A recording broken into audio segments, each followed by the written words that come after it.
Hey guys, welcome to the new Campfire session of the Interviews with the Hunting Masters, where we will be sharing those stories that have shaped us into the hunters that we are today. As an extra added bonus, once a month, I will be inviting one of you subscribers on the show to share your stories with us. Please let me know if you like this new addition to the podcast by leaving a comment on Podbean or a review on iTunes. Thank you. Now let's roll into the next episode. Hi, welcome to Interviews with Hunting Masters Campfire session. We're back on with Wayne Carlton, and we're just going to shoot the shit a little bit about some hunting stories and maybe have a teaching point in them. Wayne, thanks for coming back on. How are you? Yeah, I'm good. And you asked one time that I have any stories, and it kind of made me think of my very first time going turkey hunting. I grew up in the state of Florida. Didn't know anything about turkey hunting. I just wanted to learn. Had an old man tell me, he said, if you'll tell me where the turkeys are, I'll teach you how to hunt. So I told him where the turkeys were, and I thought I was on time, but he was already in the woods, him and his son. And so I learned real quick there I better be a little bit ahead of time if I want to get to hunt where I want to hunt. But they were calling, and turkeys were gobbling. And me being as naive as I was at that time, I hollered out, hey, Asa, where are y'all at? All the turkeys stopped gobbling. So they were not my friends for a couple of weeks, and then they gradually took me back in.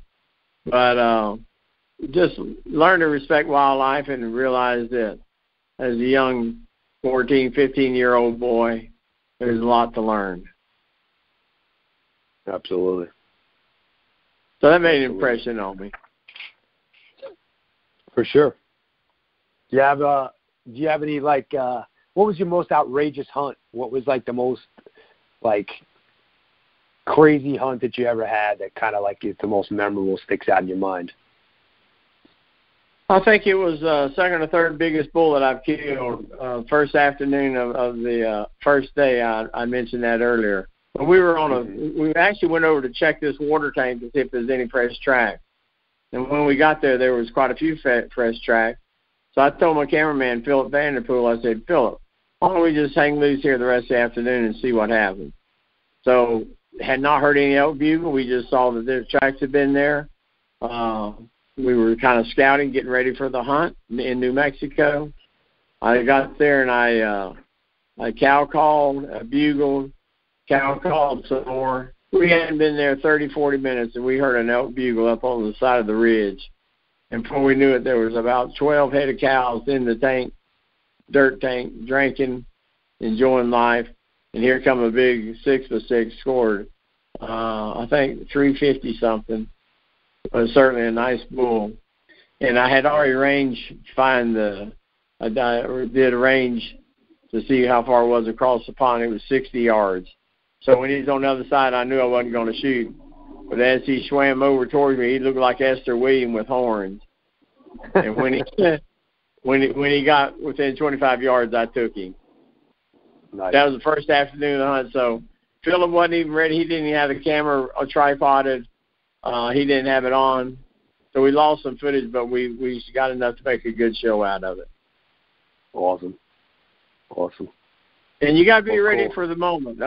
Thinking back again now, I'm coyote hunting, and I got some coyotes barking a pretty good ways away, so I slipped in, got the wind right, slipped in, and I started squalling on a diaphragm call. And here they come. I could see them coming through the pinions, and snow was flying off their feet. Man, it was pretty. And I shot the first one and got there. He was about 15 yards away. But the diaphragm call allowed me to do that.